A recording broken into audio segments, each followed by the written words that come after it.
Ceknya itu $1 juta. Apa yang saya lakukan ketika saya dapat sesuatu yang sangat berharga itu? Saya jaga ini cek hati-hati betul. Ini nggak boleh sampai lecek, sampai terlipat, sampai basah, dimainin anak saya, hilang, jangan sampai. Saya jaga betul-betul dengan baik. Saya simpan di tempat yang paling aman, ya, di dalam box yang paling aman, saya simpan itu. Hingga suatu hari, teman saya yang biasa berhubungan dengan surat-surat berharga, ya, urusan-urusan perbankan, datang ke rumah. Saya tanya ke dia, gimana ya caranya lebih mudah untuk saya mencairkan cek saya punya? Teman saya bilang, coba saya lihat dulu ceknya. Saya ambil itu, saya hati-hati betul, takut robek gitu ya. Saya lihatkan kepada dia. Begitu dia lihat cek itu, dia bilang begini, ini cek palsu, Ustaz. Apa yang saya lakukan? Saya marah, kecewa. Itu cek langsung saya remek. Kenapa? Karena saya tahu ternyata tidak ada harganya. Sebelumnya kertas itu berharga sekali bagi saya karena lihat nilainya $1 juta. Begitulah manusia nanti ketika menghadapi kematian, dia melihat bahwa apa yang selama ini dia usahakan dalam kehidupan dunia, kalau tidak berkaitan dengan kebaikan akhirat, maka dia sesuatu yang palsu, tidak ada nilainya. Maka pemuda itu menjawab, Innila ushfi ahadan innama yashfillahu ta'ala. Innila ashfi ahadan innama yashfillahu ta'ala. Aku gak bisa ngobat siapapun. Yang bisa menyembuhkan adalah Allah Subhanahu wa ta'ala. Fa'in amanta billahi ta'ala da'autullah fashafaka. Kalau engkau beriman kepada Allah, aku akan berdoa kepada Allah, maka engkau akan sembuh. Maka Allah akan menyembuhkanmu. Maka dia pun beriman kepada Allah dan Allah pun menyembuhkannya. Perhatikan. Apakah anak muda tadi membawa obat-obatan tertentu untuk menyembuhkan sakit butanya? Tidak. Dia murni berdoa kepada Allah Subhanahu wa ta'ala, lalu Allah memberikan kesembuhan. Tadi materi kajian subuh bapak-bapak minta diulangi biar ibu-ibu juga dengar. Perhatikan ibu-ibu semua. Di dunia ini kita bisa punya pedoman cara menjalani hidup karena Allah menciptakan hukum sebab akibat. Ibu-ibu paham? Paham ya? Kalau sebab ini, kalau terkena api terbakar, kalau terkena air basah, kalau minta duit sama suami waktunya nggak tepat, bikin marah suami. Itu sebab akibat namanya. Paham ya? Kalau menegur istri dengan bahasa yang tidak tepat, bakal jadi ribut besar. Hukum sebab akibat. Untuk apa Allah buat hukum itu? Supaya manusia punya pedoman. Sehingga dia lain kali tidak melakukan itu. Atau menggunakan itu untuk menyebabkan sesuatu. Karena kita tahu sifat api membakar, maka dia gunakan api untuk bakar sate, masak soto, bakso Malang, pakai api. Kenapa? Karena ada hukum sebab akibat. Baik. Hukum sebab akibat itu ada 3. Yang pertama adalah hukum sebab akibat natural. Seperti api membakar. Makan kenyang. Dari hubungan suami istri jadi seorang anak. Itu namanya natural. Semua orang tahu. Tapi ada lagi hukum sebab akibat kultural. Karena perkembangan ilmu dan budaya, tapi tidak semua orang tahu. Misalnya ramalan cuaca. Itu cuma ahli cuaca saja. Itu bukan ramalan seperti syirik, bukan itu. Tapi dia membaca hukum sebab akibat. Kalau awan dengan senyawa begini-begini, dengan kecepatan angin begini, maka di Los Angeles hari ini akan hujan. Itu namanya membaca hukum sebab akibat kultural. Atau ahli ekonomi, kalau sekiranya ini diterapkan, maka suku bunga akan begini, akibat pengangguran begini, kelas menengah akan begini, ekonomi bakal begini, inflasi di tahun ini akan meningkat. Itu namanya sebab akibat kultural. Ada lagi hukum sebab akibat spiritual. Apa yang datang janjinya dari Allah. Pemuda tadi berkata, kalau engkau beriman kepada Allah, aku berdoa kepadanya, engkau bisa sembuh. Allah berkata kepada kita, ud'uli astajib lakum. Berdoalah kamu, minta kepada aku. Sebab akibatnya apa? Aku akan kabulkan doamu. Akibat. Allah berkata, wa may yattaqillah yaj'al lahu makhraja. Siapa yang bertakwa sama Allah, Allah kasih jalan keluar, sepelik apapun urusan dia. Siapa bertakwa kepada Allah, Allah berikan rezeki dari jalur yang tidak diduga-duga. Siapa yang bertakwa kepada Allah, Allah ajarkan dia hal-hal yang dia tidak tahu. Wattaqullah wa yu'allimukumullah. Hukum sebab akibat. Jadi, orang mukmin tidak terbatas melihat hukum sebab akibat itu pada yang natural dan kultural saja. Kenapa Anda yakin banget dengan perakiraan cuaca? Kalau hari ini dibilang tidak hujan, besok dibilang tidak hujan, Anda yakin besok tidak hujan. Karena hukum sebab akibat. Kenapa kita tidak percaya dengan hukum sebab akibat spiritual? Itu janji Allah tuh.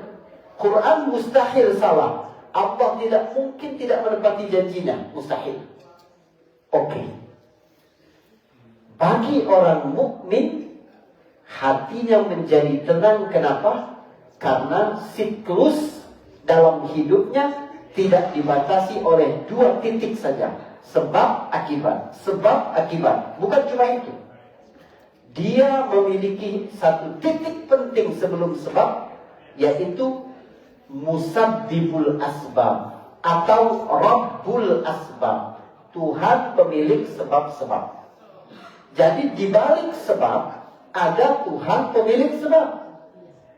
Kamu menjalankan sebab-sebab hanya untuk menjadi pedoman, bukan untuk membatasi kuasa Allah. Kalau Allah berkehendak tanpa sebab pun dia bisa lakukan. Walaupun ada sebab, Allah bilang tidak jadi, tidak jadi. Ibrahim alaihissalam dilempar ke dalam api, bukan apinya dipadamkan sama Allah, enggak.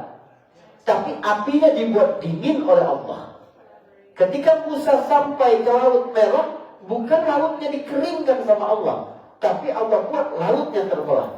Ketika kamu dapat masalah, jangan minta masalahnya hilang, tapi minta Allah berikan jalan keluar dari masalah itu. Gak ada artinya masalah kalau kamu memiliki Allah Subhanahu wa Ta'ala. Jadi hidup kita ini menjalankan sebab-sebab, kita bekerja supaya dapat rezeki, itu hanya menjalankan sebab. Tapi yang memberi kita rezeki adalah Allah Subhanahu wa Ta'ala. Makanya orang mukmin kalau di depan matanya ada peluang tapi haram, dia nggak mau ambil. Kenapa? Rezeki sudah dicatat sama Allah. Ngapain aku ngambil sesuatu yang haram, merusak keberkahan rezeki? Karena ini cuma sebab. Tanpa sebab pun Allah bisa melakukan. Dalam hidup ini, ibu-ibu semua, Allah sering sekali merusak hukum sebab akibat supaya kita yakin ini terjadi atas kuasa Allah, bukan karena sebab. Sebaliknya, walaupun sudah ada sebab, kalau Allah bilang nggak terjadi, nggak terjadi. Orang menikah bertahun-tahun, periksa ke dokter, suaminya sehat, istrinya sehat, semuanya subur, ya, tapi nggak memiliki anak bertahun-tahun. Allah mau kasih tahu, yang beri anak Allah. Kalian hanya menjalankan sebab-sebab. Walaupun kalian jalankan sebab, kalau Allah bilang nggak jadi sebab, nggak jadi. Sebaliknya, kadang tanpa sebab Allah ciptakan Nabi Isa alaihissalam tanpa sebab itu. Allah mau kasih tahu kita, yang penting adalah tauhid kita kepada Allah Subhanahu wa Ta'ala. Ini yang diajarkan oleh anak muda ini kepada pegawai istana, orang dekat raja itu, Jalisil Malik, orang dekat raja itu. Sekarang siapa ya kira-kira ya? Pak Teddy lah gitu ya. Kalau di Indonesia Mayor Teddy gitu, let go. Atau masih Luhut gitu. Dikasih tahu sama Jalisil Malik ini, orang dekat raja ini, bukan aku. Kalau kamu mau beriman, aku doakan engkau sembuh. Kata dia, aku beriman. Lalu dia pun sembuh, didoakan. Dia datang kepada raja terkejut. Kok bisa kamu sembuh? Akhirnya dia cerita. Ya, apa kata raja kepadanya? Man radda 'alaika basarak. Siapa yang mengembalikan penglihatanmu? Dia berkata, Rabbi, Tuhanku. Dia gak bilang ulang, karena itu hanya sebab. Yang menyembuhkan adalah Allah. Kata sang raja, walaka rabbun ghairi. Emangnya ada Tuhan selain aku? Kata sang raja. Kata orang dekat ini, Rabbi wa rabbuka Allah. Tuhanku dan Tuhanmu adalah Allah. Maka orang ini diazab, disiksa oleh raja sampai dia menunjukkan tentang pemuda itu. Maka dipanggillah pemuda itu. Pemuda itu kemudian diazab sampai dia menunjukkan sang rahib. Dipanggillah sang rahib. Rahib sudah berpesan kepada pemuda itu sebenarnya jangan tunjukkan dia. Dipanggillah sang rahib, lalu digergaji dari kepalanya sini sampai terbelah. Tapi dia tetap berada di dalam agama Allah Subhanahu wa taala. Lalu sang orang dekat raja tadi juga disuruh kembali kepada agamanya, keyakinannya, tapi dia menolak. Dia pun digergaji, dibelah badannya sampai terbelah. Tapi sang pemuda tidak langsung dibunuh oleh raja, tidak. Kenapa? Sebab pemuda ini sudah punya banyak pengikut. Pemuda itu kan sudah membunuh hewan besar, dan orang-orang tahu itu. Pemuda itu juga sudah mengobati orang-orang banyak.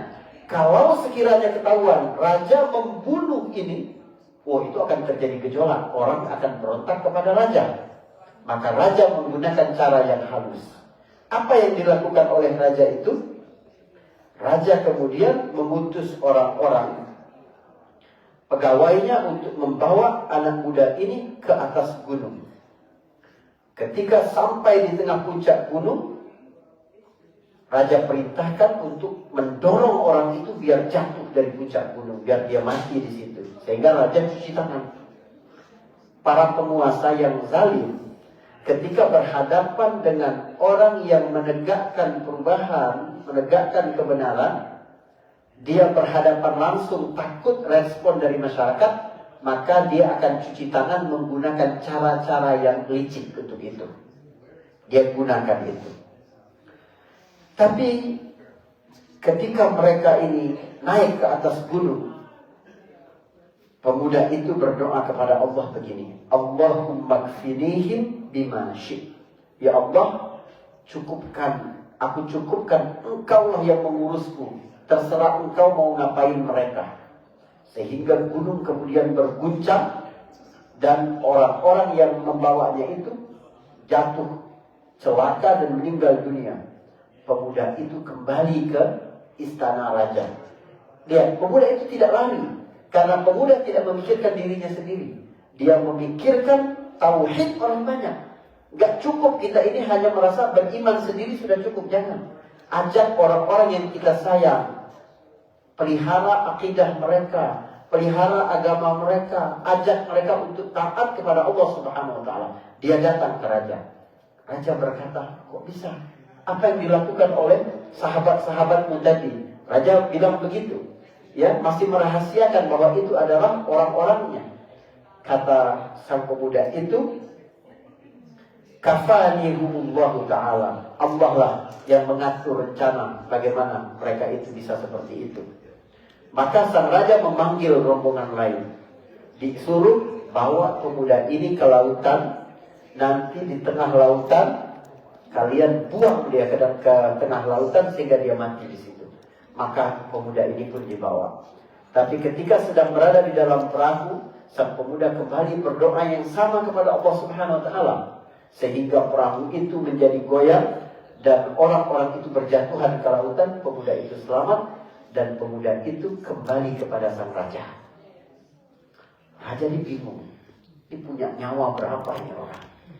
Apa yang dilakukan oleh orang-orang itu? Kata sang pemuda, Allah yang mencukupkanku. Aku tidak melakukan apa-apa, tapi Allah lah yang mengatur segala sesuatu. Coba lihat sang raja. Kemudian apa kata pemuda itu? Innaka lasta biqatili hatta taf'al ma amuruka bihi. Anda tidak bisa membunuhku, kata pemuda itu, sampai Anda melakukan yang aku perintahkan kepadamu. Subhanallah. Apa makna kalimat ini, saudara? Bahwa walaupun manusia melihat dia adalah rakyat biasa dan di depannya adalah raja yang punya kekuasaan, coba lihat dari kata-kata itu. Sebenarnya yang berkuasa sekarang siapa? Anak muda itu. Dia yang berkata, kamu gak bisa melakukan kecuali kamu ikut perintah aku. Subhanallah. Berarti tauhid memang memerdekakan manusia. Anda lihat siapa yang paling berkuasa di negeri ini, di negeri kita, di mana-mana? Tidak. Yang paling merdeka adalah orang yang menyandarkan hidupnya kepada Allah. Kalau orang mukmin tadi hidup di atas siklus sebab akibat, dia akan bergantung kepada sebab.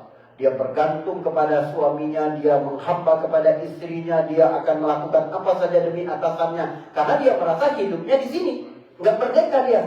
Tapi begitu kamu percaya, tidak ada kekuatan kecuali kekuatan Allah. Tidak ada daya upaya kecuali dari Allah. Tidak ada yang mendatangkan manfaat kecuali atas kehendak Allah. Tidak ada yang dapat mencelakakan kecuali memang takdir Allah Subhanahu wa taala. Engkau menjadi pribadi yang paling merdeka. Uniknya, sang raja kemudian mengikuti keinginan pemuda itu dan berkata, "Ma huwa?" Gimana? Coba, aku mau. Kau perintahkan aku apa? Yang penting kamu bisa mati. Sang raja bertanya itu. Pemuda itu menjelaskan cara untuk membunuhnya. Malam besok insya Allah, gimana raja diajarkan oleh pemuda itu cara membunuhnya, insya Allah.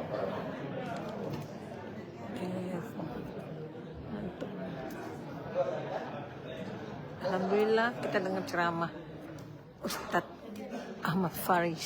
Salih sanatan min sri salatin jami rahimakumullah.